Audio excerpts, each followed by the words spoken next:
Hello, everybody.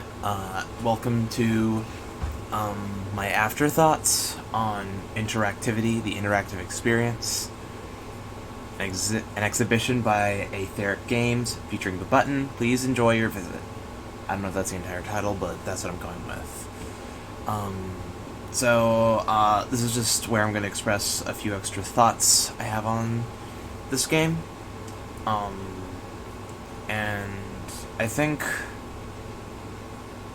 think a lot of this game, there is... Well, actually, I'm going to start with, rules. So a lot of this game, I feel, is about rules. Like, breaking the rules, following the rules, etc., etc., etc. And it presents a very simple rule. Don't press the button. And by not pressing the button, you're following the rules, but you don't really get much out of the game. And by pushing the button, you end up getting this entire crazy loop that you weren't expecting.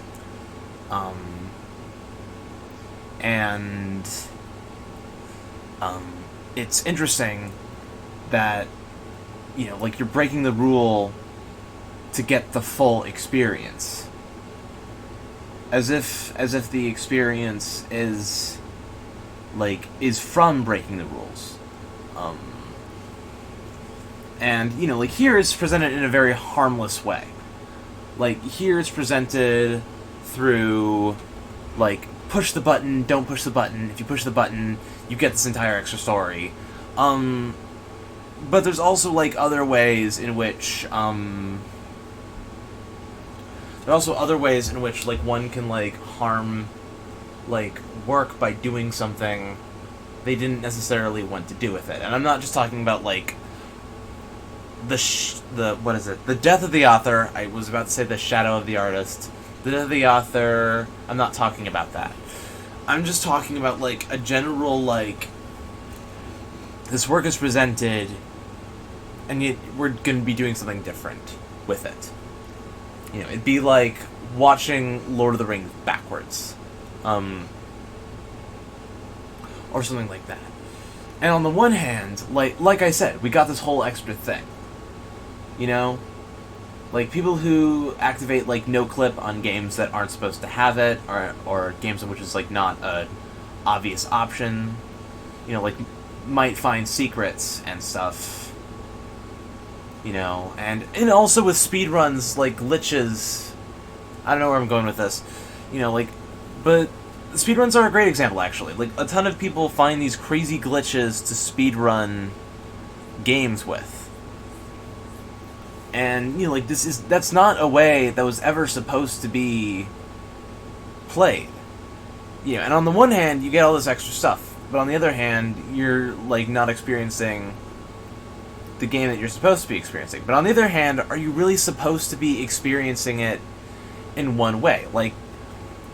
No one is supposed to experience an art in a particular way. That's just my own opinion. Say with it what you will.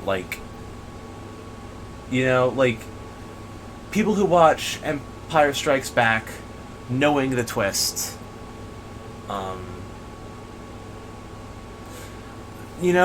at this rate, most people know the twist anyway. So if they watch Empire Strikes Back, they're probably going to know the twist. Are they watching it the wrong way? They must not be. They didn't really have much of a choice. That's just common knowledge at this point. I could literally say the spoiler here and now, and most people would not even bat an eye. That is how well known that is. But this game kind of presents that, it presents certain things in a new light. Are we deteriorating it?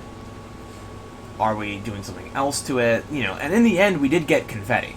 There was something to celebrate after breaking the rules so many times. It's we made something new by doing what we weren't supposed to do. And that is the foundation for a lot of artwork in the first place. So much art is founded on how radical it is. Leave It to Beaver was controversial for featuring a toilet. I'm not even joking. Like, that was a legitimate problem. No one would bat an eye if there was a toilet on television now. We've seen plenty of toilets on television.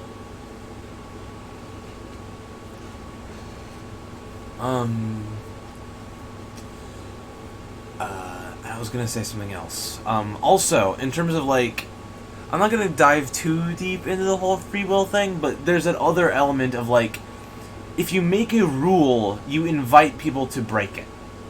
And that's what's very tricky about a lot of things. It's, you know, it's crazy. I'm trying to, you know, it's, and that even becomes a problem within, like, law. You know, like, you'll ban something that you consider to be immoral,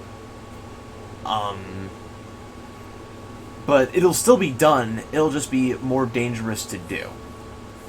Which creates the question of, like, so the real question is about, like, what should be more dangerous to break, but is that our thing to decide?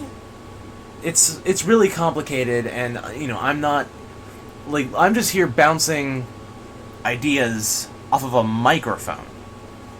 And maybe you. But, you know, it's, and this is shown in the Let's Play community among, like, Undertale Let's Players.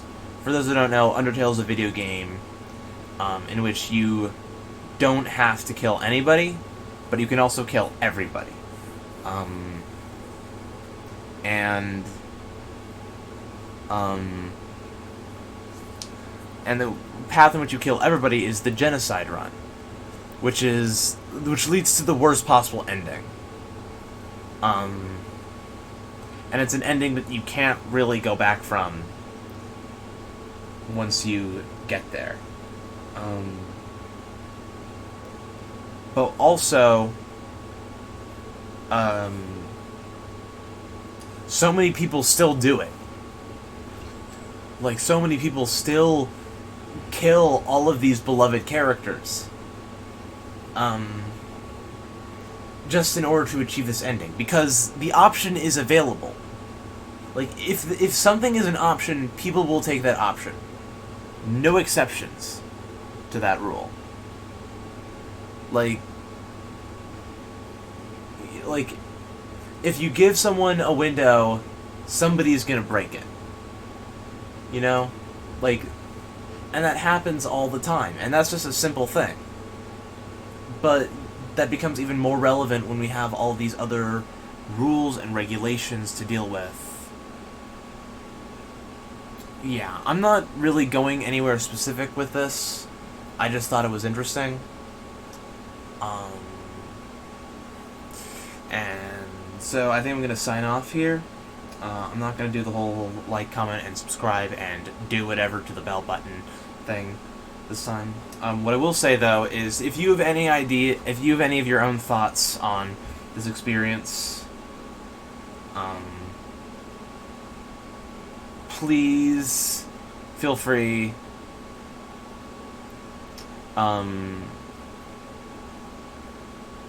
to post a comment on your own thoughts, if you want. You shouldn't feel pressured to. But yeah, I'm gonna sign off now. So thank you so much for listening to this extra part, as well as watching the original Let's Play. It means so much to me that someone would give this the time. And I'll see you next time.